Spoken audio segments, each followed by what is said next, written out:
بسم اللہ الرحمن الرحیم۔ حکیم ابو الحسن ابن یحییٰ نے اپنی کتاب معالجات بقراتی میں ابو علی سینا کا ایک بڑا عجیب واقعہ بیان کیا۔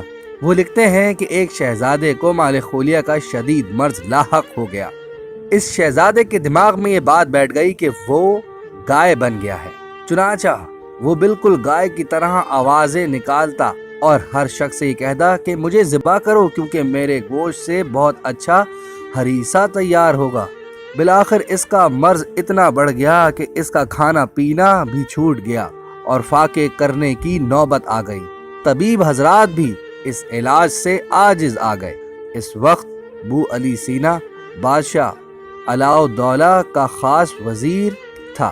بادشاہ کے کہنے پر ابو علی سینا نے شہزادے کے علاج پر آمادگی ظاہر، چنانچہ اس روز اس شہزادے کو پیغام بھجوایا کہ خوش ہو جاؤ، تمہیں قصاب ذبح کرنے آ رہا ہے۔ چنانچہ جب یہ بات سنی تو خوشی سے شہزادہ جھوم اٹھا اور بڑی بے چینی سے قصاب کا انتظار کرنے لگا۔ ابو علی سینا چھریاں لے کر آن پہنچا اور شہزادے کو دیکھ کر زور زور سے کہنے لگا، گائے کہاں ہے؟ لے آؤ تاکہ میں اسے ذبح کروں۔ مریض پیش کیا گیا۔ ابو علی سینا نے خادموں سے کہا، گائے کے ہاتھ پاؤں باندھ دو اور اسے نیچے لٹا دو۔ خادموں نے اس کے ہاتھ پاؤں مضبوطی سے باندھ دیے اور اسے لٹا دیا۔ چنانچہ ابو علی سینا بھی چھریوں کو تیز کرتا ہوا آگے بڑھا اور مریض کے سر پر بیٹھ گیا، گردن پر ہاتھ رکھا اور تھوڑی دیر بعد اٹھ کھڑا ہوا اور کہنے لگا، یہ گائے بہت کمزور ہے، اس قابل نہیں کہ اسے ذبح کیا جا سکے۔ ابو علی سینا کے خادموں نے کہا، اس گائے کو کھول دو، کچھ دن اسے اچھی خوراک کھلاؤ، خوب کھلاؤ پلاؤ تاکہ اچھی طرح سے موٹی تازی ہو جائے، پھر ہم اسے ذبح کریں۔ ابو علی سینا کے جانے کے بعد خادموں نے اس کی ہدایت کے مطابق شہزادے کو کھانا کھلایا۔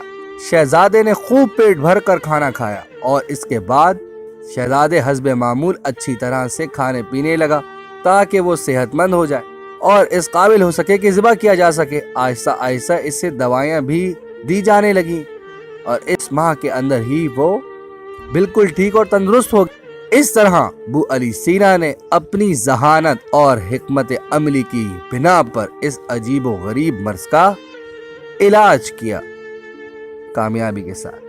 مال خولیہ کا انگلش ترجمہ شیزوفرنیا ہے۔ شیزوفرنیا ایک ایسی بیماری ہے کہ جو آج کے دور میں بے حد پائی جا رہی ہے۔ نفسیاتی مسائل کی وجہ سے لوگ اس بیماری کا شکار ہو جاتے ہیں۔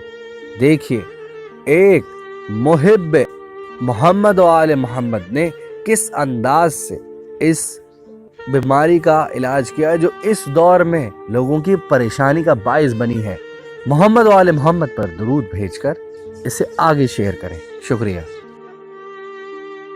آج کی یہ ویڈیو آپ کو ضرور پسند آئے گی اور یہ ویڈیو ہم سب کی اصلاح میں بھی بہترین کردار ادا کر سکتی ہے۔ محمد و آل محمد پر درود بھیج کر ہمارے چینل کو ضرور سبسکرائب کیجیے گا۔ شکریہ۔